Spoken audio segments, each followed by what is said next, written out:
Appreciate it, Katie. I got to be upset with Katie for putting me up with Coach Ryan. But Chad Savage, super excited to be here at USC. Just a place with so much tradition. You look up, you walk up the stairs every single day, you see 11 national championships, 8 Heisman Trophy winners. You don't find that anywhere else across the country. Super excited to be under Coach Riley's leadership and just to be surrounded by great people. But first off, I want to thank Coach Norvell and his wife Kim for the opportunity they gave me the last 3 years to be at Colorado State. All right, we'll start with Keely. Hi, Coach Keely, your team coach here at USC. We've heard about your ability to recruit the SoCal area. How do you describe your strategy when it comes to recruiting and relationships? I mean, it's a cliche saying, everyone says it, but double down on relationships, do your due diligence, but you got to give people the time of day, because it doesn't matter if it's a small inner city school, it doesn't matter if it's a Trinity League school. You got to give people the time of day, you got to reply to their texts, you got to be honest with their evaluations, because you never know, a lot of these kids might have 4 stars, 5 stars, but some of the best players might be under-recruited kids. And so you just got to do your due diligence with the recruiting process, and you got to give everybody the time of day. Your reputation in Southern California among the high school coaches is about as high as I've probably encountered in quite some time, at least with a coach from USC.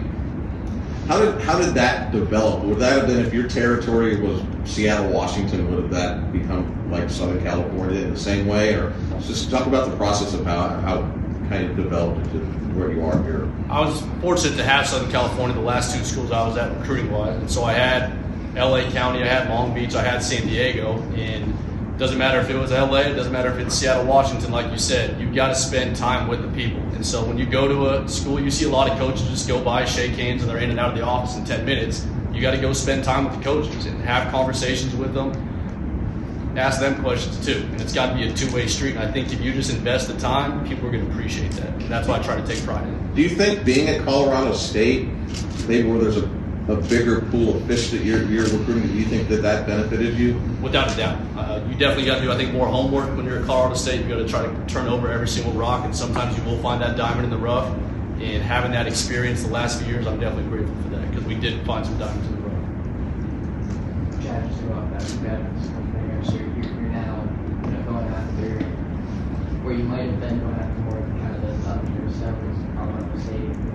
Now to be competing with 5 stars nationally. How was your experience at Colorado State with learning to develop those relationships? How do you feel like you can apply that to having more resources and a bigger pool to work with at USC? I'm just excited. I mean, wearing the USC logo, it doesn't matter where you are. It doesn't matter if you're in Southern California, Arizona, on the East Coast, this logo carries weight, and people recognize what USC is. And so now just continuing to be who I am, I'm not going to change up just because I got to put the logo on. I'm continuing to be Chad Savage. I'm going to be loyal. I'm going to be diligent, and I'm going to just be respectful to people.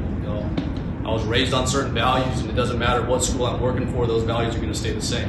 And so at Colorado State, like we talked about earlier with the previous question, we combed through every single school, and we were able to find some good prospects. I'm still going to continue to do the same thing at SC. Yeah, there's some guys that are going to have the high rankings.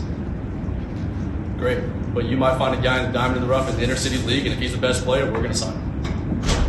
Just a quick reminder, media, we have lots of new coaches learning all of your names and faces, name and outlet. That'd be great. Hey, Chad, Turner Washington Athletic. How do you balance splitting time between receiver and tight end?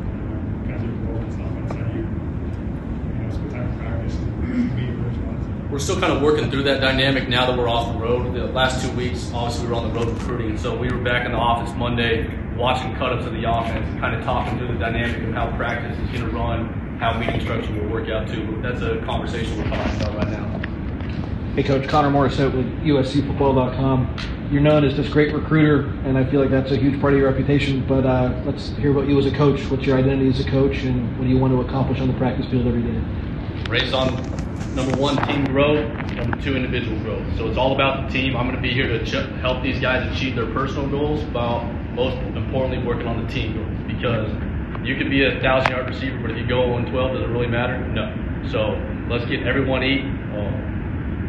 be very detail-oriented, because I believe the differences in the details. But at the end of the day, I want it to be a good experience for these guys. I want to create excitement, because I believe happiness increases the time of exhaustion. And so these kids, whether they're here for 3 years, 4 years, 5 years, this should be the best experience in their life. And so when their feet hit the floor in the morning, I want them to be excited when they come to the building to play for me. Ryan Young, Trojans.com. Spent a lot of time today talking about the new personnel and recruiting department. From a coach's perspective, how does Chad Bowden and that staff make things easier for you, impact as you all do as coaches recruiting-wise? I think as many hands as you can have in the fight, it's going to just help you as a team. And so to have a certain structure, a certain vision that Chad has, we're just super excited as coaches. He laid out the plan on Monday, and now he articulates that vision, and now we got to execute it. Benjamin Ware at the Times. Chad, can you kind of talk about being a younger coach and what that perspective gives you in the modern day culture forward? I see myself as a self-starter. I see myself as a high-energy guy. And so being a younger guy can relate to these guys. I know what music they're listening to. Some of these inside jokes they might be making walking down the hallways, I might have heard it once or twice. But just being able to relate these guys to a personal level and being consistent with my energy and attitude every single day. Because you see me at practice, I'm going to be flying around, I'm going to be running around, I won't be walking. And that's just who I am as a coach. And I think when you perform with high energy, energy is contagious. And so if you're a coach with high energy, it's going to wear off on your team and you're going to see what you want.